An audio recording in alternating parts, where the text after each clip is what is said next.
Sir ನಿಮ್ಮ ಹೆಸರು? ಸುನಿಲ್ ಅಂತ. ನಿಮ್ದು ಯಾವ ಊರು? ದೊಡ್ಡಬಳ್ಳಾಪುರ. ದೊಡ್ಡಬಳ್ಳಾಪುರ. ಎಷ್ಟು ಓದಿದ್ದೀರಾ? 10th ಓದಿದ್ದೀರಾ? ಈ ನೀರಿನ ಬಾಟ್ಲು ವ್ಯಾಪಾರ ಮಾಡೋ ಐಡಿಯಾ ನಿಮ್ಗೆ ಹೆಂಗ್ ಬಂತು? ಮುಂಚೆ ನನ್ನ ಹತ್ರ ಇದು ಗಾಡಿನೂ ಇರಲಿಲ್ಲ. ಅದು ತೆಳ್ಳೋ ಗಾಡಿ ಅಂತ ಸೌದದ್ ಇರುತ್ತೆ. ಅದು ನಮ್ಮ ಆಟೋ ಡ್ರೈವರ್ ಮಂಜಣ್ಣ ಅಂತ ಕೊಡ್ತಿರೋದು. ಅದು ತೊಗೊಂಡ್ಬಿಟ್ಟು ಆದ್ಮೇಲೆ ಸುಮ್ನೆ ಓಡಾಡ್ತಾ ಇದ್ದೆ ಕೆಲಸ ಕೇಳ್ಕೊಂಡು ಈಗ ದೊಡ್ಡಬಳ್ಳಾಪುರಲ್ಲಿ. ಬಟ್ ಯಾರು ಕೆಲಸ ಕೊಡ್ಲಿಲ್ಲ. ಸುಮ್ನೆ ಸ್ವಂತ ಏನ್ ಕೆಲಸ ಮಾಡಬಾರ್ದು ಅಂತ ನೀರಿನ ಸ್ಟಾರ್ಟ್ ಮಾಡಿದೆ.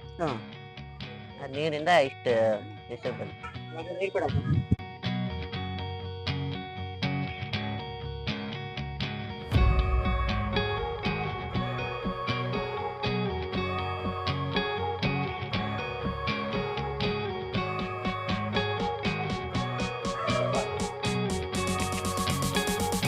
ಸರ್, ಈ ಸುನಿಲ್ನ ಬಗ್ಗೆ ನೀವು ಏನು ಹೇಳಕ್ಕೆ ಇಷ್ಟಪಡ್ತೀರಾ?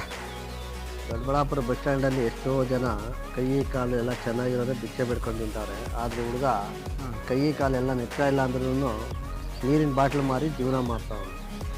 ಈ ಹುಡುಗನಿಗೆ ನೀವು ಎಲ್ಲರೂ ಇಂಥವ್ರೆಲ್ಲ ಸೇರಿಕೊಂಡು ಸಪೋರ್ಟ್ ಮಾಡಿದಾಗ ಅವ್ನು ಇನ್ನೂ ಸ್ವಲ್ಪ ಚೆನ್ನಾಗಿ ಆಗ್ತಾನೆ, ಇಂಪ್ರೂವ್ಮೆಂಟ್ ಆಗ್ತಾನೆ, ವ್ಯಾಪಾರ ಚೆನ್ನಾಗಾಗ್ತದೆ ಅಂತ. ಚೆನ್ನಾಗಾಗ್ತೈತೆ. ಥರ ಭಿಕ್ಷೆ ಬಿಡೋದನ್ನ ಈ ಬಸ್ ಸ್ಟ್ಯಾಂಡ್ನಲ್ಲಿ ತುಂಬ ಜನ ನೋಡಿದ್ದೀನಿ.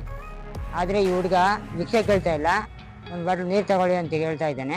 ಅದರಿಂದ 3 ರೂಪಾಯಿ 4 ರೂಪಾಯಿ ಹಣ ಸಿಗುತ್ತೆ. ನಾನು ಸಹಾಯ ಮಾಡಿದೆ ಅನ್ನೋ ಖುಷಿ ಸಿಗುತ್ತೆ.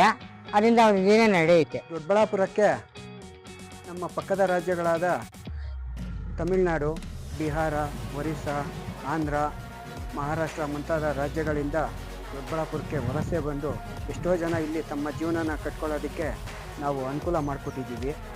ನಮ್ಮ ಹುಡುಗ, ಈ ಹುಡುಗ ಸುನಿಲ್ ಅಂತ. ಈ ಹುಡುಗ ಎಲ್ಲಾದರೂ ನಿಮಗೆ ಸಿಕ್ಕಿದರೆ ಪ್ರೀತಿಯಿಂದ ಮಾತಾಡಿಸಿ, ಒಂದೇ ಒಂದು ಬಾಟ್ಲು ನೀರು ಖರೀದಿ ಮಾಡಿ ಎಂದು ದೊಡ್ಡಬಳ್ಳಾಪುರದ ದೊಡ್ಡ ಮನಸ್ಸಿನ ಜನರಲ್ಲಿ ನಾನು ಕೈ ಮುಗಿದು ಕೇಳ್ಕೊತಾ ಇದ್ದೀನಿ.